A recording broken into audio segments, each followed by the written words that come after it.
कभी आपने सोचा है कि अगर इमाम मेहदी हमारे दौर में आ गए तो हम उनको कैसे पहचानेंगे?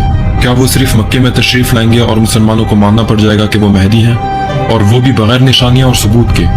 हम तो अपनी दाढ़ी की लंबाई तक पर इत्तेफाक नहीं कर पाते, तो हम कैसे अपनी पूरी उम्मत मुस्लिमा से ये उम्मीद कर सकते हैं कि वो एक वाहिद शख्स को मेहदी मान लें? इस बात पर गौर करते हुए मैं इस नतीजे पे पहुंचा कि मेहदी की रूहानी निशानियां पूरी उम्मत मुस्लिमा के लिए उनकी पेशन गोई की गई क़यादत की एक अहम पहलू है, क्योंकि वो उनको मेहदी के तौर पे कबूल करने और एक अजीम खिलाफत के कायम के लिए मुसलमानों का इत्तेफाक को हासिल करने में एक अहम किरदार अदा करेंगी।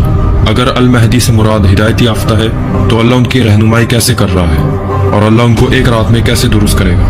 मैंने ये सवाल खुद से पूछा और फिर मुझे अपना जवाब मिल गया। जैसे कि हदीस में आता है कि मोहम्मद सल्लल्लाहु अलैहि वसल्लम ने फरमाया कि बेशक रिसालत और नबूवत ख़त्म हो चुकी है, लिहाजा मेरे बाद ना कोई रसूल आएगा और ना कोई नबी, और मुबश्शिरात के तस्वुर का भी जिक्र किया जो कि मुसलमानों के ख्वाबों की तरफ इशारा करता है और उसे नबूवत के हिस्सों में से एक हिस्सा समझा जाता है। इस तरह मेहदी, जिसका सही माने हिदायत याफ्ता है, नबूवत के इस हिस्से के हामिल होंगे। जैसे कि अल्लाह ख्वाबों के जरिए इंसानों से राब्ता कर सकता है। अल्लाह ताला सूरह शूरा की आयत नंबर 51 में फरमाते हैं, और किसी आदमी के लिए मुमकिन नहीं कि अल्लाह उससे बात करे मगर वही के जरिए या पर्दे के पीछे से, या कोई फरिश्ता भेज दे तो वो अल्लाह के हुक्म से जो अल्लाह चाहे इल्का करे।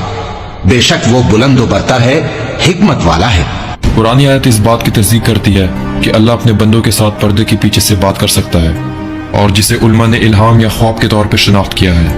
मेहदी के ख्वाब ना सिर्फ इसके लिए रहनुमाई का जरिया बनेंगे बल्कि अवाम के लिए उनका मेहदी होने का सबूत देंगे। अगर मोहम्मद कासिम के ख्वाब अपनी फितरत में सच्चे और काबिल तस्दीक हैं तो वो इसकी सच्चाई और एतबार की तस्दीक के लिए एक टेस्ट के तौर पर काम करेंगे। लिहाजा अल्लाह की तरफ से मेहदी का हिदायत का रूहानी सबूत ये है कि वो सच्चे ख्वाब देखेंगे जो कि उनकी और उम्मत की रहनुमाई करेंगे, और वो पूरी दुनिया को अपने ख्वाबों की खुशखबरियां सुनाएंगे।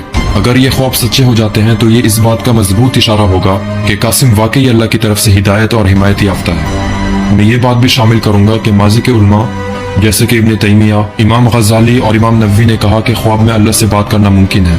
इसके अलावा अहमद बिन हम्बल और अबू हनीफा जैसे उलमा को ख्वाब में अल्लाह से कलाम करने की सादत हासिल हुई है, और ये बातें बिल्कुल वही सबूत हैं जो मोहम्मद कासिम सामने ला रहे हैं। आगे जाके इनके वो खुफिया ख्वाब जिनसे हमें ये पता चलता है कि आगे जाके यही मोहम्मद कासिम इमाम मेहदी बनेंगे, उन ख्वाबों के बारे में मैं जल्द ही बात करूंगा। वो भी इस रात का इंतजार कर रहे हैं जब अल्लाह ताला एक ख्वाब के जरिए इनकी इस्लाह करेगा। लेकिन ये सारी बातें उन्होंने अब तक पब्लिकली नहीं कही, ये सिर्फ और सिर्फ मेरा मफरूज़ा है।